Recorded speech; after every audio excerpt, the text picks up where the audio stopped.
December was a month full of inspirational stories. There was a lot of action all around the world, taking us from the United States to Europe to India. On today's episode, we'll recap the latest and greatest happenings in the ultracycling world, including past events, guests on our show, and things to look forward to coming soon to this show. If you're busy and on the go, be sure to tune in from your favorite audio streaming platform, including Spotify, Apple Podcasts, and Google Podcasts. I'm your host, Justin Tooke. Let's roll.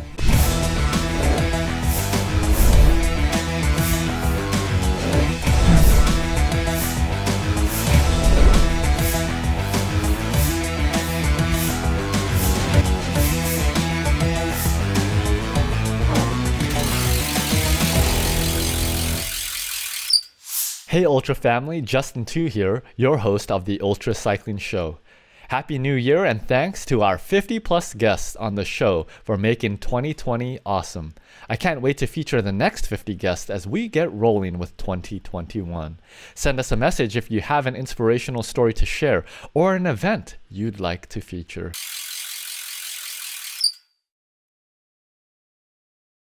There weren't any ultracycling events we were aware of, so be sure to let us know of your own events and ultracycling news that we can highlight right here on this show. Worthwhile to mention, however, before we kick off this segment, I recently joined the board of directors for the World Ultracycling Association, or WUCA as it's abbreviated, to help advance our sport globally for all of us in the ultracycling family, and those who will be joining us in the years to come. So be sure to send me a message to chat if you have any ideas of your own. I'd love to work together with you. In the meantime, visit ultracycling.com and become a member today.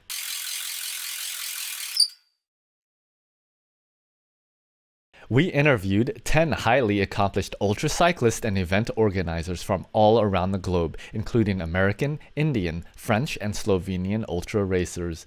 We learned a lot from each of their unique experiences and uncovered a lot of their tips and tricks to better our own ultracycling adventures. John and Nancy Guth are no ordinary couple. While most grandparents enjoy kicking back, relaxing, playing with their grandchildren, and watching them do ambitious things, the Guths are the ones setting the bar for their entire family, and quite frankly, making us all look bad. At 67 years old and 70 years old respectively, John and Nancy are often known by their Race Across America team name, Team Beau and Babe. Since 2010, Nancy has raced on 5 RAAM teams, setting records and making history along the way, including her 2012 two-person over 60 record with her husband John in a time of 8 days, 3 hours and 43 minutes. This powerhouse couple also hold the over 60 mixed record in the Race Across the West and the 4-person mixed record on RAAM Team Beau, Babe, and Boys in a time of 7 days, 53 minutes. And to cap it all off, they've also won in the 6, 12, and 24-hour World Time Trial Championships in Borrego Springs, California. In 2021, Nancy is hoping to become the first female to race in the 70-plus age category. Exciting stuff. I worry more about the power thresholds just because I'm getting old and it's getting harder and harder, and it's harder to keep it up like I used to. And John does more with his heart rate because his heart rate's really low. I got a heart virus after that. You know, when you do all the RAAM as a crew chief, and you probably get somewhere in the order of like 11 hours of sleep over the total time. And then immediately after getting done, I went to a my business meeting and stuff like that, stayed at some hotel. And apparently they had a couple of basketball players that had heart viruses. And I stayed at the same hotel, and somehow I ended up with that. And, finally Nancy, my son-in-law, said, "You got to go see a doctor," and we went. Well, we've gotten to where we like Cliff Bars the best. They do. They just digest the best, and especially I like the ones with the little espresso shots because I'm a real coffee fanatic. She ended up getting rabies shots off that deal, when we got back here. So, just another one of the things that you do. So. Yeah, we went in, we got our time for raw. That was the second time we did it. And then went right to the urgent care and got it cleaned up and got a shot and everything. And so then they said, okay, and within 3 days you have to go start your rabies shot. Yeah, Wolf Creek. I Yeah. got to climb all of it, and she had never seen Wolf Creek. And I don't know, they rode up and he said, you keep going? I said, well, when are you going to put Nance on, and they said, oh, no, just a little bit. And it just doesn't go that much further. And I said, well, if you look way up there and you see those little bitty lights up there, that's not even halfway yet. Okay? Oh my goodness, yeah. And they said, oh, you'll be okay. And so I think they pulled me off at a quarter mile from the summit. Yeah. Wow. If that bike's not right, first of all, you're never going to develop all the power and efficiency you need, but that can start to cause or be a root cause anyhow of some injuries. 173 double centuries, and there's no slowing him down. Steve Meichtry is our guest in today's episode, and his story is sure to inspire you and push you to do something in your life. At 68 years old, Steve has competed in ultra events like the Hoodoo 500, Silver State 508, Race Across the West, Race Across America, and the 24-hour World Time Trial Championships in Borrego Springs, California.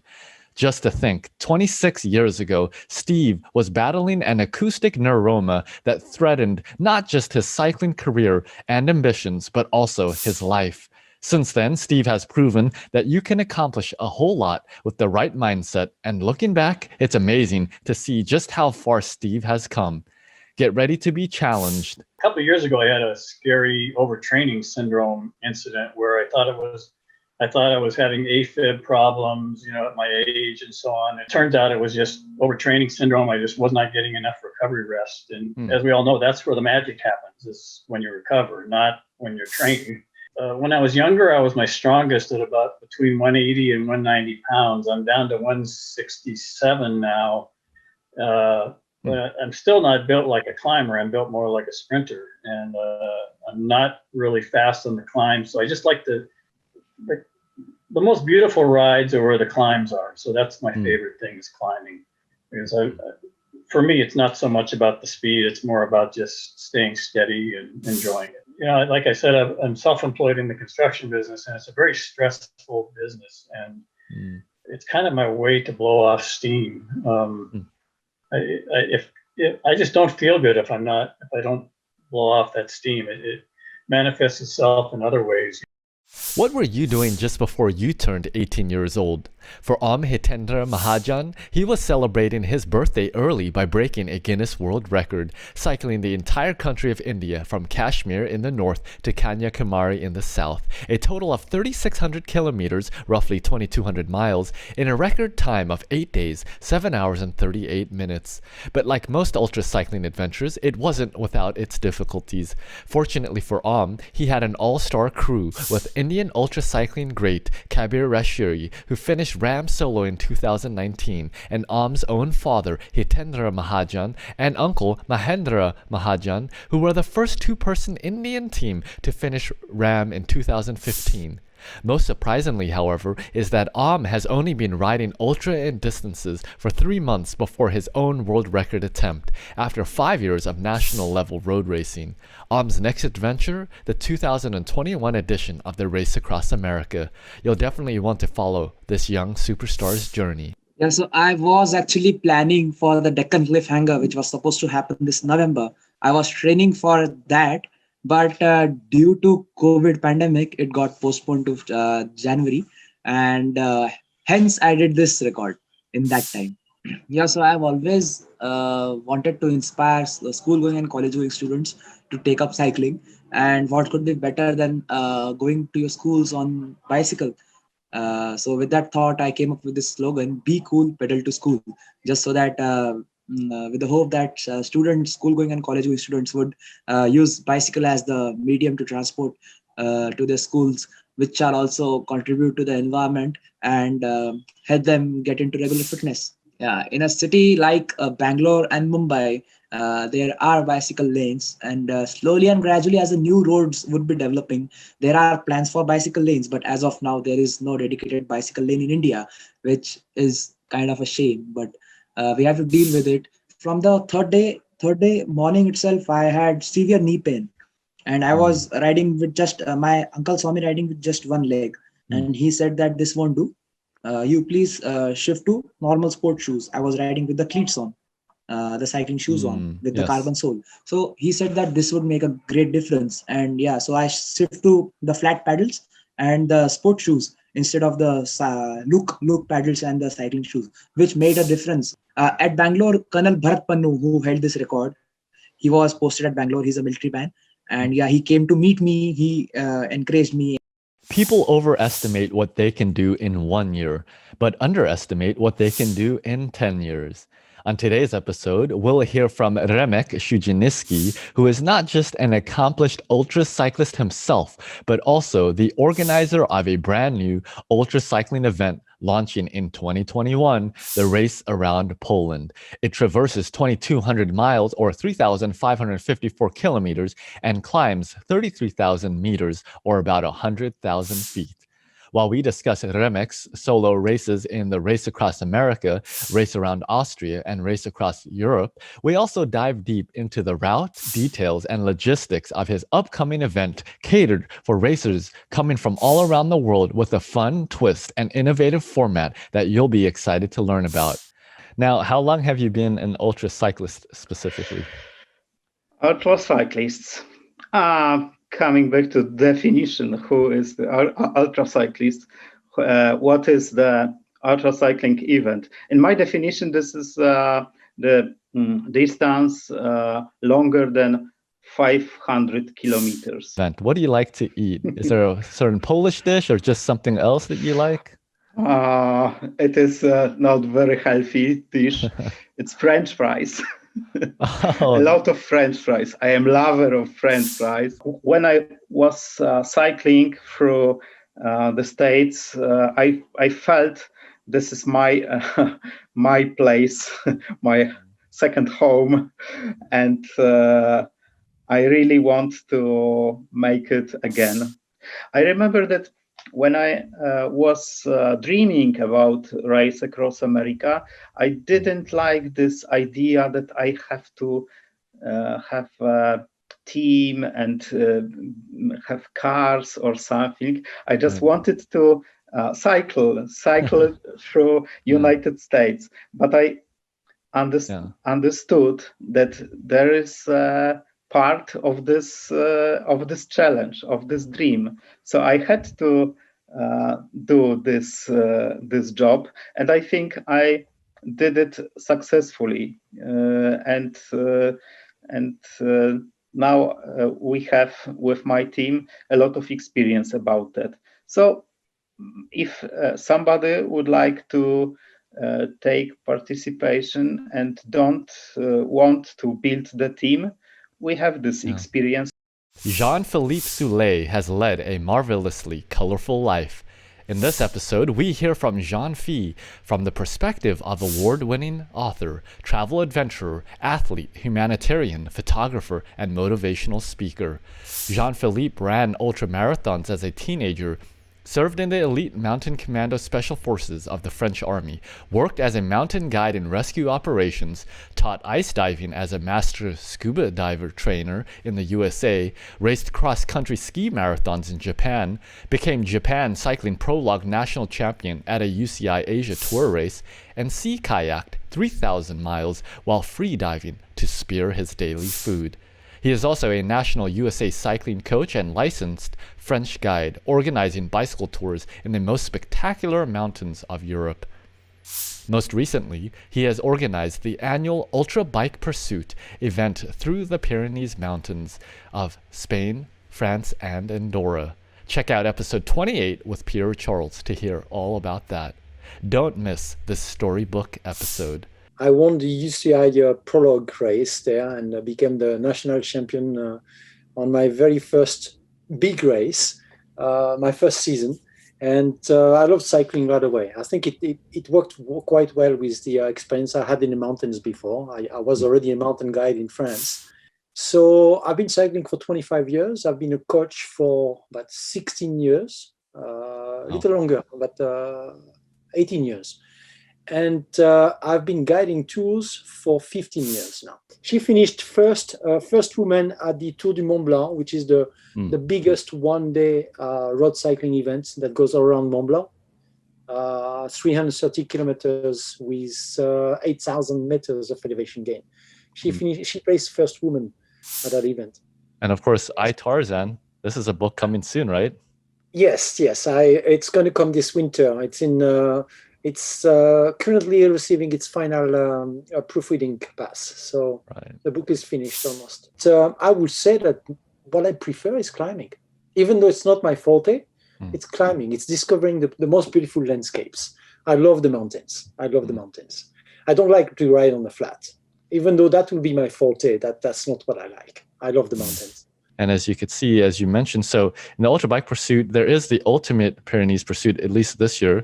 That's what it was. And Pierre Charles was the one to finish that and won that. And that is actually both courses. It's fine.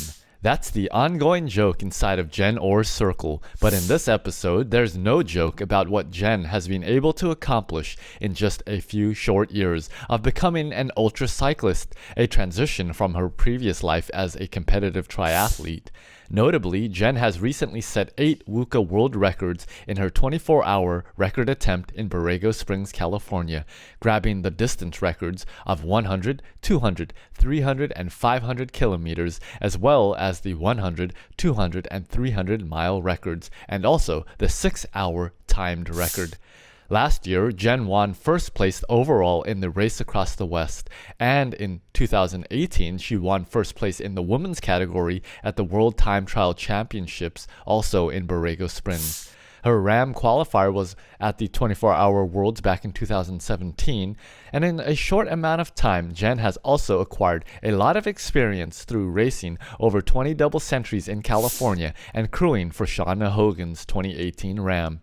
I can't wait to follow her RAAM journey in 2021. I usually mostly train in the morning. That seems to be when I feel my strongest. I work full time, so trying to get out after work I'm usually too tired at the end of the day to want to really go out and do much. When you think of ultra cycling, who pops into your mind? I think the first name that came to my mind was Shauna Hogan. She's the queen of ultra cycling.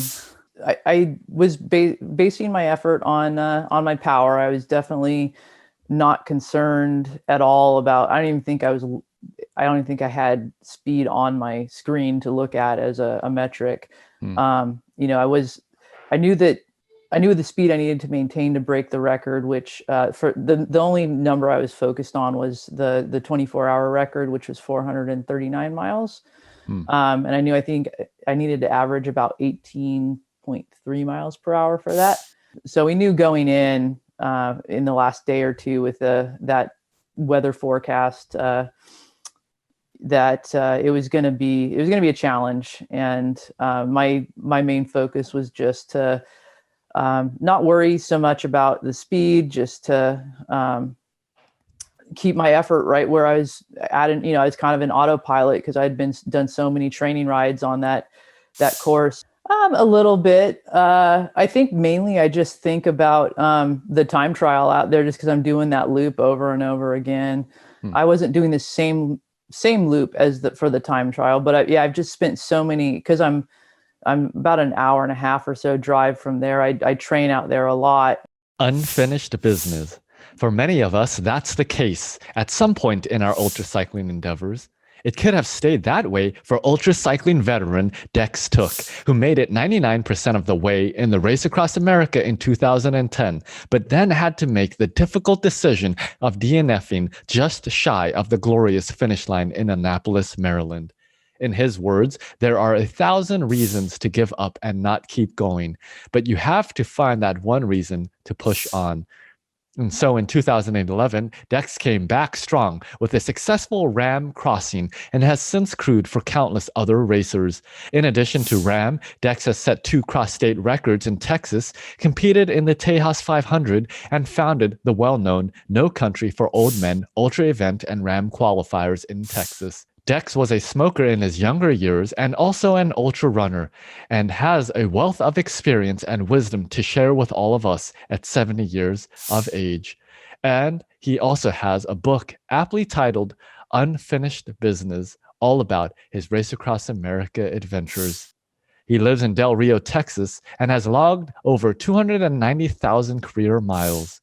You're really in for a treat on this episode, so grab your favorite snack and enjoy. When I turn it on, I don't even want to know how slow I'm going. I don't want to know my speed. I don't want to know my average speed. Yeah. I have it on the time of day, and I'll turn it on when I start, and I'll turn it off when I end, and then I'll get all my data at the end of the ride. Good to I can hear. still chase telephone poles out on the road. I mean, I do my intervals, but chasing telephone poles. Oh, cool.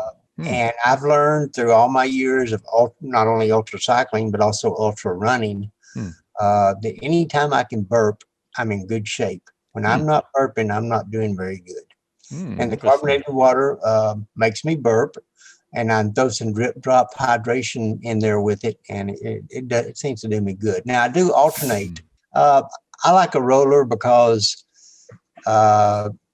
you can really bear down on them when you first start going downhill on them, descending. And then you can take that momentum halfway up the next rise. Yes. And you can, and you have a break in there with you, or I do. I have a break with my effort. I can really work hard going down, and then use that momentum up halfway, and then go again and finish top. And I like that change of effort. There were like 32 or 34 solo RAAM racers in 2010. And out of that, there were only 10 racers that finished. Oh, wow. Amazing. And I was number 11. I was the last man on the road. There was nobody else out there. Ultra cyclist, Ironman triathlete, scientist, coach, sports nutritionist, entrepreneur, and athlete ambassador. It's Chaitanya Velhal, more commonly known by the name Chai.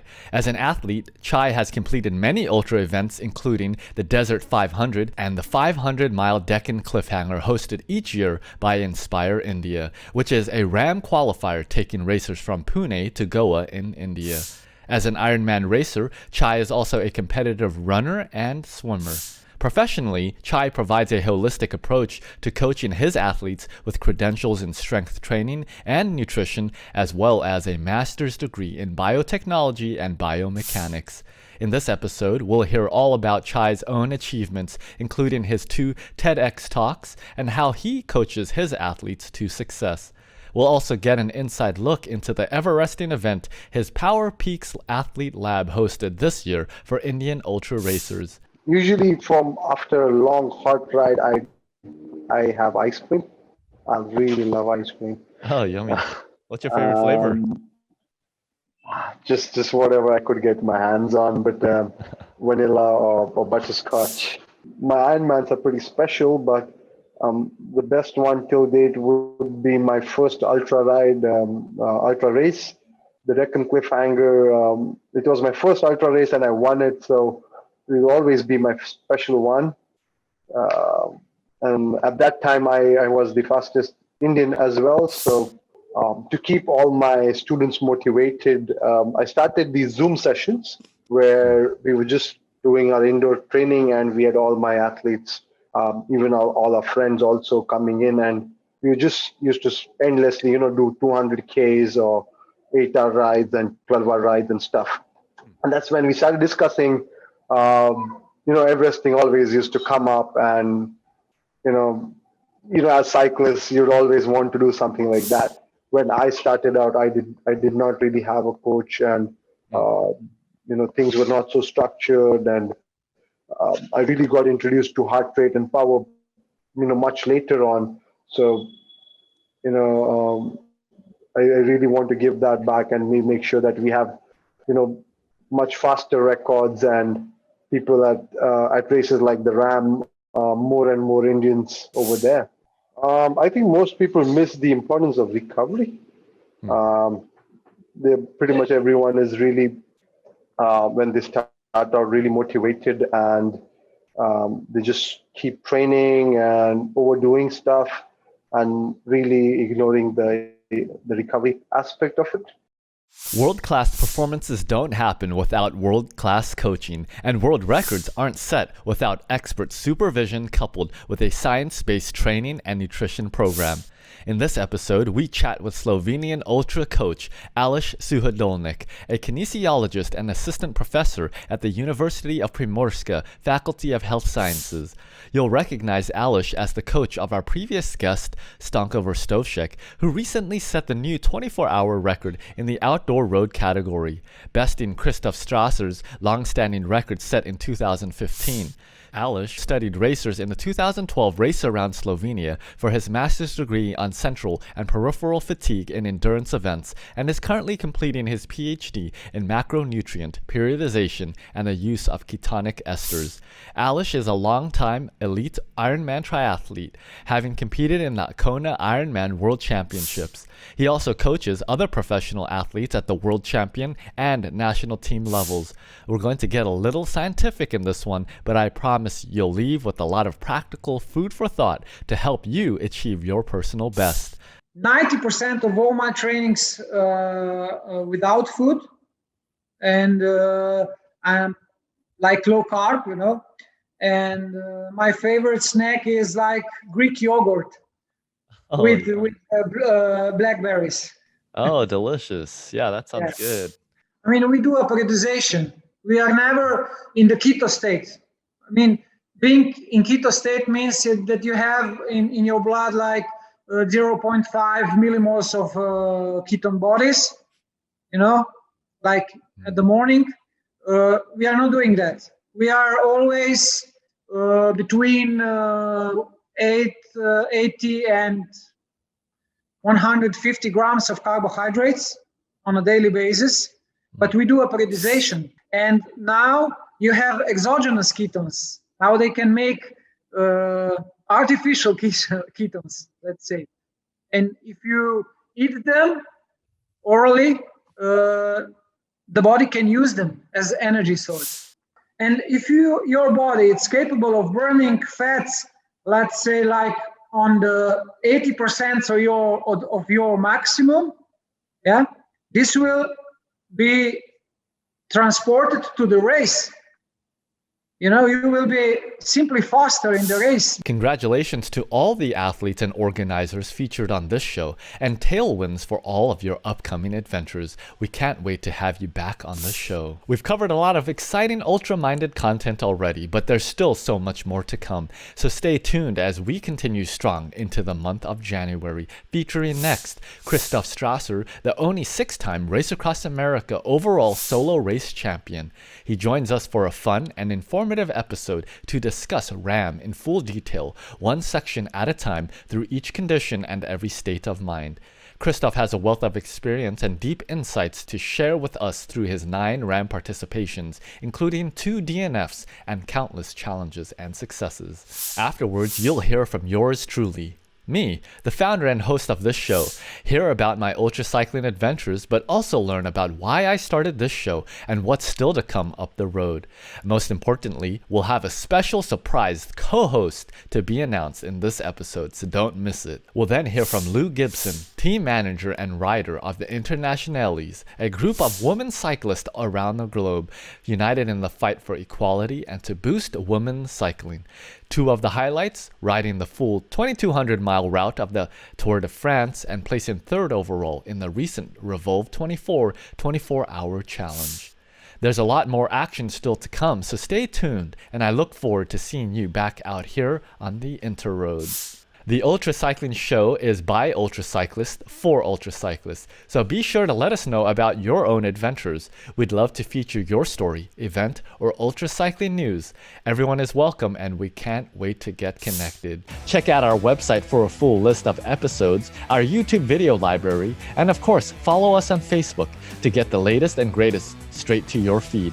And if you're on the go, be sure to download our audio episodes from your favorite podcast platform, including Spotify, Apple Podcasts, and Google Podcasts. Until next episode, Ultra Family, keep spinning Ultra.